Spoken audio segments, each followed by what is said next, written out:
Next நேயர்களுக்கு என்னோட அன்பான வணக்கங்கள். இப்போதான் நம்ம சேனலை ஃபர்ஸ்ட் டைம் பார்க்குறீங்கன்னா மறக்காமல் சப்ஸ்கிரைப் பண்ணுங்கள், மறக்காமல் பெல் ஐக்கானையும் கிளிக் பண்ணிடுங்க. அப்போ தான் நம்ம போடுற வீடியோஸ்லாம் டக்குன்னு உங்களை ரீச் ஆகும். நீங்களும் நிறைய சுவாரஸ்யமான விஷயங்களையும் தெரிஞ்சுக்க முடியும். அப்படி ஒரு சுவாரஸ்யமான விஷயத்தை தான் நம்ம இன்றைக்கி எடுத்துகிட்டு வந்திருக்கோம். வீடுங்கிறது மனிதனாக பிறந்த ஒவ்வொருத்தருக்கும் கனவாக இருக்கும். சில பேர் வீடு கட்டியிருப்பாங்க, சில பேர் வீடு கட்டணும்னு ஆசைப்படுவாங்க, சில பேர் வீடு கட்டியும் போக முடியாத நிலைமை இருக்கும். அந்த மாதிரி உங்களுக்கு வீடு குறித்த நிறைய சந்தேகங்கள் இருக்கும். அதை நமக்கு தீர்க்கிறதுக்காக தான் நம்ம கூட ஜோதிட ஆசிரியர் டிஜே சுந்தரபாண்டி அவர்கள் இணைந்திருக்காங்க. அவர்கிட்ட நம்ம சந்தேகங்களை கேட்டு தெரிஞ்சுக்கலாம். போலாமா நிகழ்ச்சிக்குள்ள? வணக்கம் சார். வணக்கம் மேடம். எப்படி இருக்கீங்க? சூப்பரா இருக்கேன். உங்களை இந்த நிகழ்ச்சியில சந்திக்கிறது எனக்கு ரொம்ப சந்தோஷமா இருக்கு. நீங்க எப்படி இருக்கீங்க? நான் ரொம்ப நல்லா இருக்கேன். இப்போ நம்ம பேசிட்டு இருந்தோம், நிறைய ராசிகள் பத்தி நம்ம பேசியிருக்கோம். கன்னி ராசி அப்படின்னு எடுத்துக்கிட்டாங்களே அவங்க ரொம்ப அன்பானவங்க அப்படிங்கிற ஒரு பேச்சு இருக்கும். ஆமா, ஈஸியா விட்டு கொடுத்துருவாங்கன்னு நான் கேள்விப்பட்டிருக்கேன். ஸோ கன்னி ராசிக்காரர்கள் எப்போ வீடு வாங்கலாம், இல்ல வாங்கின வீடை விற்கணும்னு நினைச்சிருப்பாங்க, அவங்களுக்கு வீடு சார்ந்த பலன்கள் என்னெல்லாம் இருக்கு, எந்த திசை அந்த திசை கொஞ்சம் சொல்றீங்களா? கன்னி ராசி அனைவரையும் தன் கண் இமைகளால் கவர்ந்து இழுக்கக்கூடிய அற்புதமான ராசி தான் கன்னி ராசி. கன்னி ராசியில் வந்து பார்த்தீங்கன்னா 3 நட்சத்திரங்கள் இருக்குது. முதல் நட்சத்திரம் உத்திர நட்சத்திரம், சூரிய பகவானுடைய நட்சத்திரம். அடுத்து அஸ்த நட்சத்திரம், சந்திர பகவானுடைய நட்சத்திரம். அதுக்கடுத்து நம்மளுடைய சித்திரை நட்சத்திரம், முருக பகவான், அதாவது செவ்வாயோட நட்சத்திரம். எங்கே பார்த்தாலும் முருக பகவான் கண்டிப்பாக வந்துடுறாரு. ஏன்னா இப்போ நம்ம இந்தியாவில் சரி எல்லா இடங்கள்லையும் முருகனுடைய ஆதிக்கம் தான் அதிகமாக செயல்பட்டுக்கிட்டு இருக்கு. அதனால் செவ்வாய்னாலே நம்ம முருகனை தான் சொல்லுவோம். அதனால் நம்மளுடைய சித்திரை நட்சத்திரம் வந்து செவ்வாயோட நட்சத்திரம். இந்த 3 நட்சத்திரங்கள் 9 பாதங்கள் கொண்டது தான் கன்னி ராசி. கன்னி ராசியின் அதிபதி யாருன்னு பார்த்தீங்கன்னா புதன் பகவான். புதன் பகவான். அந்த ராசியில் எந்த கிரகம் வலிமை இழக்குதுன்னு பார்த்தீங்கன்னா சுக்கிர பகவான். அதனால் கன்னி ராசிக்காரங்க சுக்கிரன், அதாவது பெண்களிடம் நேர்மையான முறையில் நடந்துக்கிட்டு நேர்மையான முறையில் உண்மையாக இருந்தாங்கன்னா கட்டாயமாக அவங்களுடைய வாழ்க்கையில் சொந்த வீடு 100% இருக்கும். எந்த பெண்களையும் தவறான தேவைக்கு பயன்படுத்திட்டாங்க அப்படின்னா சொந்த வீடு இருந்தால் வீடு போயிடும். இது நடைமுறையில் நம்ம பார்க்கறது. சுக்கிரன் இல்லை, சுக்கிரனை தன்னுடைய அதாவது கூட பிறந்த சகோதரியாக இருந்தாலும் சரி, கூட பழகிற தோழியாக இருந்தாலும் சரி, இல்லை மனைவியாக இருந்தாலும் சரி, கரெக்டான முறையில் எந்தெந்த உறவோ அந்த உறவுக்குரிய மரியாதை கொடுத்து அன்பாக கன்னிராசிக்காரங்க நடந்தாங்கன்னா அவங்களுக்கு சொந்த வீடு யோகம் உறுதியாக கிடைச்சிடும். கன்னி பெண்களை மதிக்க தெரிந்த கன்னிராசினியர்கள் சொந்த வீடுக்கு அதிபதியாக ஆயிடுவாங்க. கண்டிப்பாக ஆயிடுவாங்க. அது வழிபாடே செய்ய தேவையில்லை, அவங்களுக்கு ஆட்டோமேட்டிக்காக என்ன கிடைக்கும், சொந்த வீடு கிடைச்சிடும். அதில் எந்த மாற்றம் கிடையாது. கன்னிராசி பெண்களே என்ன பண்ணணும்னு கேட்பாங்க, கீழே கேட்பாங்க.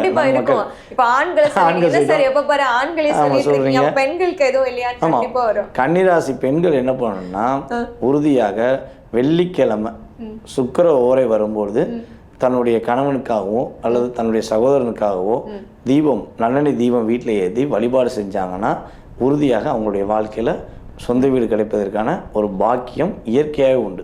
கண்டிப்பாக. அதே போல் நம்ம கன்னிராசி பெண்கள் வந்து பார்த்தீங்கன்னா எக்காரணத்தை கொண்டும் தங்க நகையோ அல்லது வெள்ளி கொலுசுகளோ யாருக்கும் தானமாக கொடுக்கக்கூடாது. தானம் கொடுக்கவே கூடாது. இவங்க தான் வச்சுக்கணும். இவங்க யாருக்கும் கொடுக்கக்கூடாது. அது கூட பிறந்தவங்க யாரா இருந்தாலும் சரி பெண்களுக்கு தானமா, அதாவது வாங்கி கொடுக்க கூட கையில காசு கொடுத்து வாங்கி கொடுத்தா அது தானம் கொடுக்கறது தானே. நீ போய் வாங்கிக்க தம்பி அப்படின்னு சொல்லி கொடுத்து அவங்கள வாங்க சொல்லிக்கலாம் போல. வேற என்ன உதவினாலும் செய்யலாம்.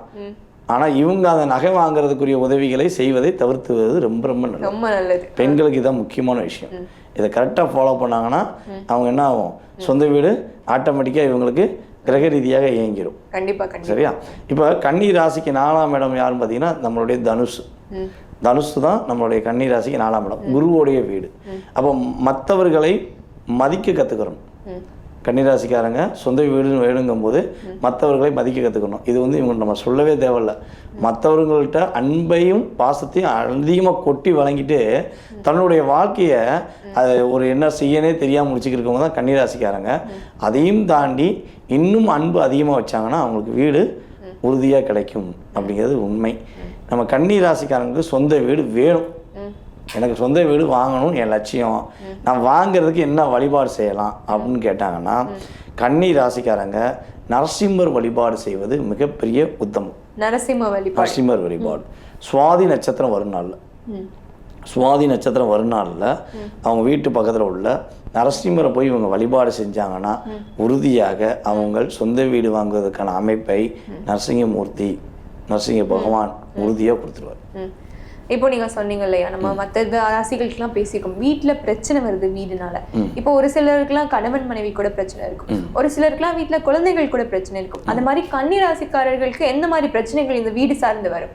கன்னி ராசிக்காரங்களுக்கு வந்து பார்த்தீங்கன்னா மேக்ஸிமம் குழந்தைகள் சார்ந்த பிரச்சனைகள் அதிகமாக இருக்கும். குழந்தைகள் சார்ந்த ஒன்று குழந்தைகள் கிடைக்கலங்கிற ரெண்டு ஃபீலிங் இருக்கும், இல்லை குழந்தைகள் இருந்தும் தன்னை பார்த்துக்கறல, நான் வீடு கட்டி கொடுத்துட்டேன் என் குழந்தைய என்னை பார்த்துக்கிற மாட்டேங்காங்க, இல்லை என் குழந்தைங்க என் பேச்சே கேட்க மாட்டேங்காங்கன்னு ஒரு சில பிரச்சனைகளை சந்திக்கிறாங்கிறத நம்ம பார்க்குறோம். கண்டிப்பாக கண்டிப்பாக. அதுவும் குரு அவங்களுடைய ராசிக்கு நல்ல இடத்துல அமர்ந்துட்டாங்கன்னா அந்த பிரச்சனையுடைய தன்மை குறைவு.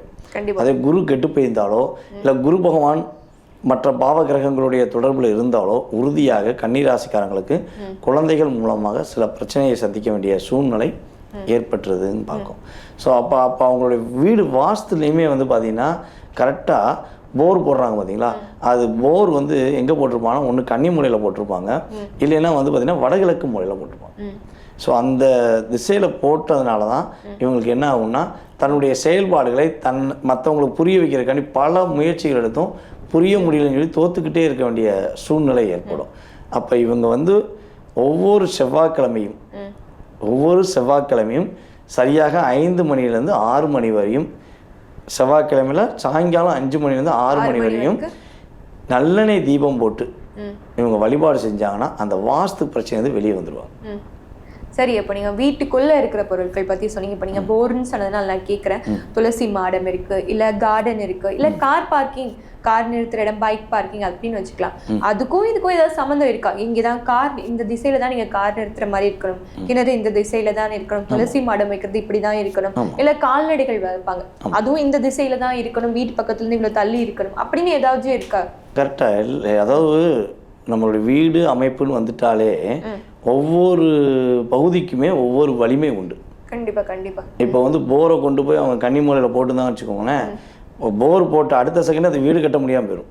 வீடு கட்ட முடியும். பல வீடுகள் வந்து ஒன்று கெட்டின வீட்டுக்குள்ள போக முடியல, இல்லை வீடே கட்ட முடியல, ஆரம்பித்து பாதியோடு நின்றுச்சுங்க, அந்த ஆள் காலி அப்படிம்பாங்க. வீடு கட்டுற பத்திரம் யார் பேரில் இருக்கோ அந்த ஆள் காலின்னா அங்கே வந்து பார்க்கலாம் போர் போட்டிருக்காங்களாம் பார்க்கலாம். போர் போட்டுருந்தாங்கன்னா அடிபாலத்துக்குள்ளே போயிடுவாங்க. அதே போர் எங்கே போடணும்? நம்மளுடைய ஈசானியத்தில் தான் போகணும். ஈசானி இப்போ மேக்ஸிமம் எல்லாருக்குமே வாஸ்து தெரிஞ்சிச்சு. அதே மீறி இந்த நம்மளுடைய மக்கள் அறிவு உள்ள மக்கள் இருக்காங்க, ரொம்ப அறிவாளி மக்கள் இருக்காங்க. நான் ஜாதியும் நம்ப மாட்டேன், நான் வாஸ்தையும் நம்ப மாட்டேன், நான் சாமியவே நம்ப மாட்டேன் அப்படிங்காங்களா, அவங்களாம் இதை போய் கெட்டினாங்கன்னா அவங்க குடும்பம் சொல்லும் சொல்லி கேட்கல இப்போ கஷ்டப்படுறான் அப்படின்னு சொல்லக்கூடிய சூழ்நிலை ரியலாகவே நம்ம உணர்றோம். கண்டிப்பாக இதே மாதிரி மக்களுக்கும் இப்போ நம்ம தெளிவாக பேச முடியலனாலும் அவங்களுக்கும் நிறைய சந்தேகம் இருக்கும். கண்டிப்பாக நம்ம இங்கே மாடுலாம் வளர்க்குறோம், இப்போ நீங்கள் சொல்லவே இல்லையா அப்படின்னு சந்தேகம் இருக்க கண்டிப்பாக உங்களுக்கு ஃபோன் பண்ணி அவங்களோட சந்தேகத்தை தீர்த்துக்குவாங்க. உங்கள் நம்பர் கீழே போயிட்டு இருக்கு. இந்த நிகழ்ச்சியும் மற்ற நிகழ்ச்சி மாதிரி அவ்வளோ அருமையாக இருந்துச்சு. கன்னிராசி நேர்கள் பற்றி சொல்லிட்டீங்க. பெண்களை மதிக்க தெரிந்தவர்கள் வீடு கட்டிடுவாங்க. அப்போ பெண்கள் வந்து ஆண்களுக்காக தீபம் போட்டு வழிபாடு பண்ணால் அவங்களுக்கும் வீடு கிடைச்சிடும் சொல்லிட்டீங்க. நம்ம நேர்கள் அனைவரும் இதை ஃபாலோ பண்ணுவாங்க நான் ரொம்ப நம்புறேன். மற்றும் ஒரு நிகழ்ச்சியில் சந்திக்கலாம். வணக்கம். நன்றி.